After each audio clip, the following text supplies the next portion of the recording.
Welcome. Huh. Welcome to April 2nd, I think. Yes, it is the 2nd. And it is a day off, of course, and we've also got some nice cream cheese toast. Yeah, I'm liking it. I do. But yeah, man, I'm just finished up the season finale for Bakuman, which obviously I've been following since season 1. Like, when I first started watching Bakuman, it was probably season 1, but it was. Sure. Yeah, we started that up like probably episode 3 or 4. I know I wasn't very far into it. I finished it all in one day and started watching it weekly from there. And from that, it was every year there was a new season. So it's good stuff, man. And honestly, I like that style of anime. You know, it's 25 episodes or 26 episodes long. So what is that? That's like what?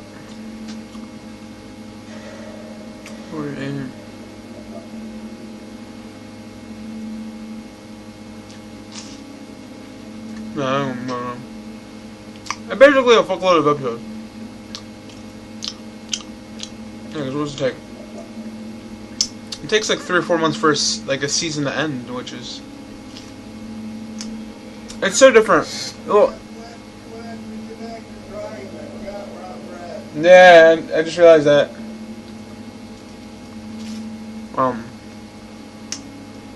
We got...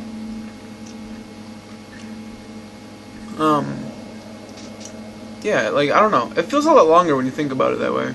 Like, you're watching this anime every like, once every week for months at a time. That's just kind of crazy to me. Over 20 weeks. Right? Yeah. That's crazy. But I finished Bakuman, and the one thing I hate about Bakuman is they never English dubbed it all the way. We've only got volume 1 of season 1, which was the first 7 episodes, and to me that's not good enough. We need more of this. So Anime Works, get back on this, because we need more of this, okay? But Bakuman, man, I guess I can give like a little review of it, since it was actually one of my favorite animes, probably top 10 easily.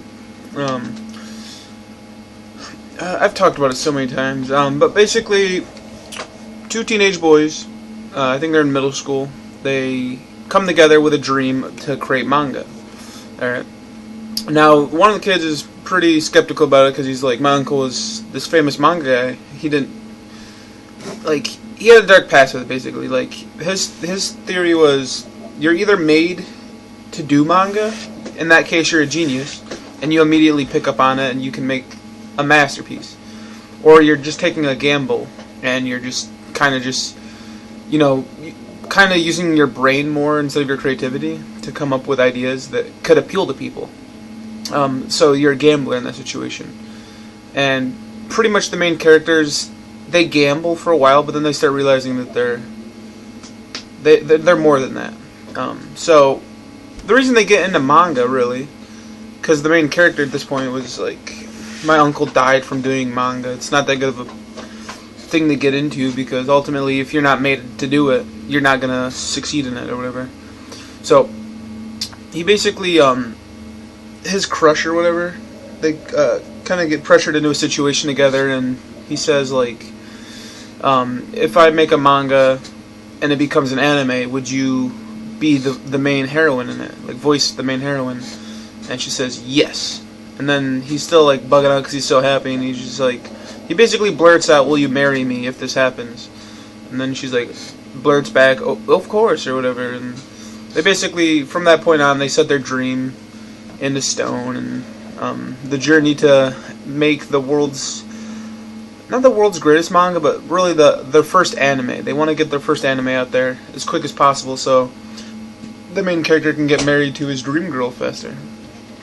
Really, it's a pretty cool concept. I mean, it's a little cliche, like, let's get together with our dreams come together or whatever. But at the same time, it's pretty unique because they don't have any contact with each other, any vocal conversation with each other. They only communicate through text messaging, and of course, over the course of the show, they have a couple encounters. But ultimately, really, season 3, because it's 3 seasons. Season 3 is when they start actually. I guess they start having more contact with each other. Although there is a big event, season 2, where they do come in contact quite a bit. But season 1, they rarely do. It's pretty cool.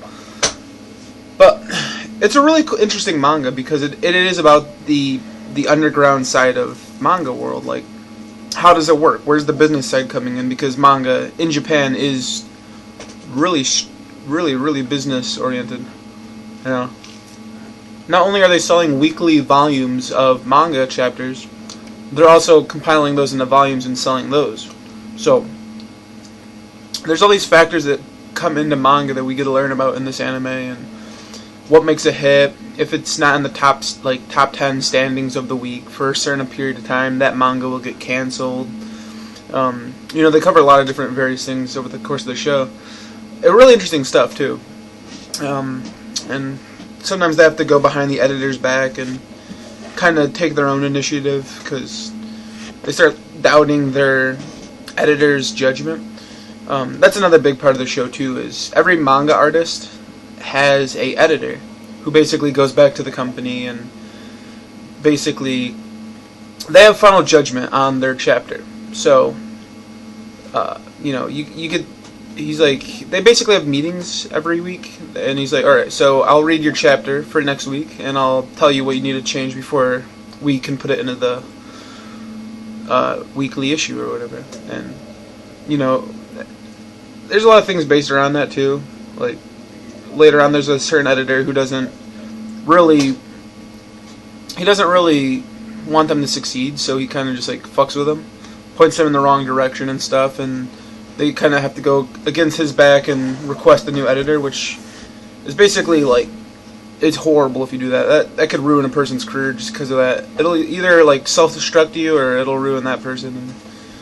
And, they end up having to do it a couple times. I don't know. I'm just rambling now, but it's a really good anime, and I think everybody should at least watch it once because it is good stuff. And, yeah. I'll definitely miss watching Bakuman every year. Season 3 was a pretty good season, man. And, yeah. Good anime. I'm going to end it there. Blah!